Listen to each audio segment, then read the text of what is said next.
ನಿನ್ನೆ ದಿನ ದೆಹಲಿನಲ್ಲಿ ಪತ್ರಿಕಾಗೋಷ್ಠಿಯನ್ನು ಕೂಡ ನಾನು ಮಾಡಿದ್ದೇನೆ. ರಾಜ್ಯದ ಗೌರವಾನ್ವಿತ ಮುಖ್ಯಮಂತ್ರಿಗಳಿಗೆ ನನ್ನ ಪ್ರಶ್ನೆ ಒಂದನೇ, ಯಾಕೆ ಮಕ್ಕಳ ಒಂದು ಭವಿಷ್ಯದ ಬಗ್ಗೆ ಚೆಲ್ಲಾಟವನ್ನು ಆಡ್ತೀರಿ ನೀವು? ಕನಿಷ್ಠ ಶಿಕ್ಷಣ ಕ್ಷೇತ್ರವನ್ನಾದರೂ ನಿಮ್ಮ ಕೆಟ್ಟ ರಾಜಕಾರಣದಿಂದ ದೂರ ಇಡ್ಬೋದಿತ್ತಲ್ವಾ? ಯಾಕೆ ಇವತ್ತು ಶಾಲೆ ಕಾಲೇಜುಗಳಿಗೆ ಹೋಗ್ತಕ್ಕಂಥ ವಿದ್ಯಾರ್ಥಿನಿಯರ ಮನಸ್ಸಿನಲ್ಲಿ ಜಾತಿಯ ವಿಷಬೀಜವನ್ನು ಬಿತ್ತಕ್ಕಂಥ ಪ್ರಯತ್ನ ನೀವು ಮಾಡ್ತಾ ಇದ್ದೀರಿ. ಹಾಗಾಗಿ ನಿಮ್ಮ ಒಂದು ರಾಜಕಾರಣಕ್ಕೆ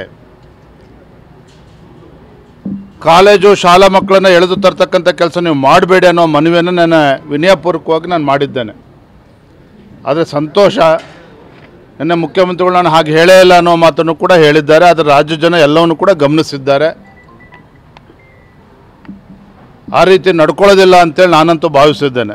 ಆದರೆ ಆ ಸಂದರ್ಭ ಸೃಷ್ಟಿ ಆಗಿದ್ದೇ ಆದರೆ ಭಾರತೀಯ ಜನತಾ ಪಾರ್ಟಿ ಈ ವಿಚಾರವನ್ನು ಹಗುರವಾಗಿ ತೆಗೆದುಕೊಳ್ಳೋದಿಲ್ಲ. ಬೀದಿಗಿಳಿದು ಹೋರಾಟ ಮಾಡ್ತಕ್ಕಂಥ ದಿನ ಬಂದರೂ ಕೂಡ ನಾವು ಇಳಿತೇವೆ, ಹೋರಾಟವನ್ನು ಮಾಡ್ತೇವೆ. ಪ್ರಕರಣ ಸುಪ್ರೀಂ ಕೋರ್ಟಲ್ಲಿ ಇದ್ರು ಕೂಡ ಮುಖ್ಯಮಂತ್ರಿಗಳಾದ್ರ ಅದರ ಬಗ್ಗೆ ಒಂದು ಪ್ರಕರಣ ಸುಪ್ರೀಂ ಕೋರ್ಟ್ನಲ್ಲಿದೆ, ಮತ್ತೊಂದು ಕಡೆ ಇಷ್ಟು ಆತರ ಏನು ನಿಮಗೆ? ಬರಗಾಲದ ಸಂದರ್ಭದಲ್ಲಿ ನಿಮ್ಮ ಆದ್ಯತೆ ರಾಜ್ಯದ ರೈತರಾಗಬೇಕೇ ಹೊರತು ಇವತ್ತು ಹಿಜಾಬ್ ವಿಚಾರ ಯಾಕೆ ನಿಮ್ಮ ಮನಸ್ಸಿಗೆ ಬಂತು ಅಂದರೆ ಒಡೆದಾಳುವ ನೀತಿ. ನೆನ್ನೆ ಇದನ್ನೇ ಹೇಳಿದ್ದೆ ನಾನು. ಯಾವಾಗ ಮುಂದಿನ ಲೋಕಸಭಾ ಚುನಾವಣೆ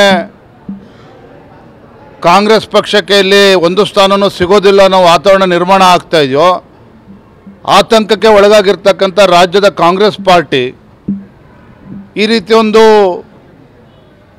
ಒಡೆದಾಡ್ತಕ್ಕಂಥ ಒಂದು ನೀತಿಯನ್ನು ಅನುಸರಿಸೋದಕ್ಕೆ ಹೊರಟಿದ್ದಾರೆ. ಇದನ್ನು ಭಾರತೀಯ ಜನತಾ ಪಾರ್ಟಿ ಸುಮ್ಮನೆ ಬಿಡೋದಿಲ್ಲ. ನಿನ್ನೆ ದಿನ ದೆಹಲಿನಲ್ಲಿ ಪತ್ರಿಕಾಗೋಷ್ಠಿಯನ್ನು ಕೂಡ ನಾನು ಮಾಡಿದ್ದೇನೆ. ರಾಜ್ಯದ ಗೌರವಾನ್ವಿತ ಮುಖ್ಯಮಂತ್ರಿಗಳಿಗೆ ನನ್ನ ಪ್ರಶ್ನೆ ಒಂದನೇ, ಯಾಕೆ ಮಕ್ಕಳ ಒಂದು ಭವಿಷ್ಯದ ಬಗ್ಗೆ ಚೆಲ್ಲಾಟವನ್ನು ಆಡ್ತೀರಿ ನೀವು? ಕನಿಷ್ಠ ಶಿಕ್ಷಣ ಕ್ಷೇತ್ರವನ್ನಾದರೂ ನಿಮ್ಮ ಕೆಟ್ಟ ರಾಜಕಾರಣದಿಂದ ದೂರ ಇಡ್ಬೋದಿತ್ತಲ್ವಾ? ಯಾಕೆ ಇವತ್ತು ಶಾಲೆ ಕಾಲೇಜುಗಳಿಗೆ ಹೋಗ್ತಕ್ಕಂಥ ವಿದ್ಯಾರ್ಥಿನಿಯರ ಮನಸ್ಸಿನಲ್ಲಿ ಜಾತಿಯ ವಿಷಬೀಜವನ್ನು ಬಿತ್ತಕ್ಕಂಥ ಪ್ರಯತ್ನ ನೀವು ಮಾಡ್ತಾ ಇದ್ದೀರಿ. ಹಾಗಾಗಿ ನಿಮ್ಮ ಒಂದು ರಾಜಕಾರಣಕ್ಕೆ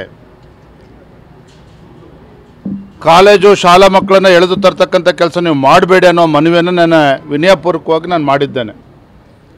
ಆದರೆ ಸಂತೋಷ, ನಿನ್ನೆ ಮುಖ್ಯಮಂತ್ರಿಗಳು ನಾನು ಹಾಗೆ ಹೇಳೇ ಇಲ್ಲ ಅನ್ನೋ ಮಾತನ್ನು ಕೂಡ ಹೇಳಿದ್ದಾರೆ. ಆದರೆ ರಾಜ್ಯ ಜನ ಎಲ್ಲವನ್ನು ಕೂಡ ಗಮನಿಸಿದ್ದಾರೆ. ಆ ರೀತಿ ನಡ್ಕೊಳ್ಳೋದಿಲ್ಲ ಅಂತೇಳಿ ನಾನಂತೂ ಭಾವಿಸಿದ್ದೇನೆ. ಆದರೆ ಆ ಸಂದರ್ಭ ಸೃಷ್ಟಿ ಆಗಿದ್ದೇ ಆದರೆ ಭಾರತೀಯ ಜನತಾ ಪಾರ್ಟಿ ಈ ವಿಚಾರವನ್ನು ಹಗುರವಾಗಿ ತೆಗೆದುಕೊಳ್ಳೋದಿಲ್ಲ. ಬೀದಿಗಿಳಿದು ಹೋರಾಟ ಮಾಡ್ತಕ್ಕಂಥ ದಿನ ಬಂದರೂ ಕೂಡ ನಾವು ಇಳಿತೇವೆ, ಹೋರಾಟವನ್ನು ಮಾಡ್ತೇವೆ. ಪ್ರಕರಣ ಸುಪ್ರೀಂ ಕೋರ್ಟಲ್ಲಿ ಇದ್ರು ಕೂಡ ಮುಖ್ಯಮಂತ್ರಿಗಳಾದ್ರ ಅದರ ಬಗ್ಗೆ ಒಂದು ಪ್ರಕರಣ ಸುಪ್ರೀಂ ಕೋರ್ಟ್ನಲ್ಲಿದೆ, ಮತ್ತೊಂದು ಕಡೆ ಇಷ್ಟು ಆತರ ಏನು ನಿಮಗೆ? ಬರಗಾಲದ ಸಂದರ್ಭದಲ್ಲಿ ನಿಮ್ಮ ಆದ್ಯತೆ ರಾಜ್ಯದ ರೈತರಾಗಬೇಕೇ ಹೊರತು ಇವತ್ತು ಹಿಜಾಬ್ ವಿಚಾರ ಯಾಕೆ ನಿಮ್ಮ ಮನಸ್ಸಿಗೆ ಬಂತು ಅಂದರೆ ಒಡೆದಾಳುವ ನೀತಿ. ನೆನ್ನೆ ಇದನ್ನೇ ಹೇಳಿದ್ದೆ ನಾನು.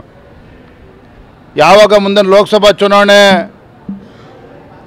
ಕಾಂಗ್ರೆಸ್ ಪಕ್ಷಕ್ಕೆ ಇಲ್ಲಿ ಒಂದು ಸ್ಥಾನವೂ ಸಿಗೋದಿಲ್ಲ ಅನ್ನೋ ವಾತಾವರಣ ನಿರ್ಮಾಣ ಆಗ್ತಾ ಇದೆಯೋ, ಆತಂಕಕ್ಕೆ ಒಳಗಾಗಿರ್ತಕ್ಕಂಥ ರಾಜ್ಯದ ಕಾಂಗ್ರೆಸ್ ಪಾರ್ಟಿ ಈ ರೀತಿ ಒಂದು ಒಡೆದಾಡ್ತಕ್ಕಂಥ ಒಂದು ನೀತಿಯನ್ನು ಅನುಸರಿಸೋದಕ್ಕೆ ಹೊರಟಿದ್ದಾರೆ. ಇದನ್ನು ಭಾರತೀಯ ಜನತಾ ಪಾರ್ಟಿ ಸುಮ್ಮನೆ ಬಿಡೋದಿಲ್ಲ.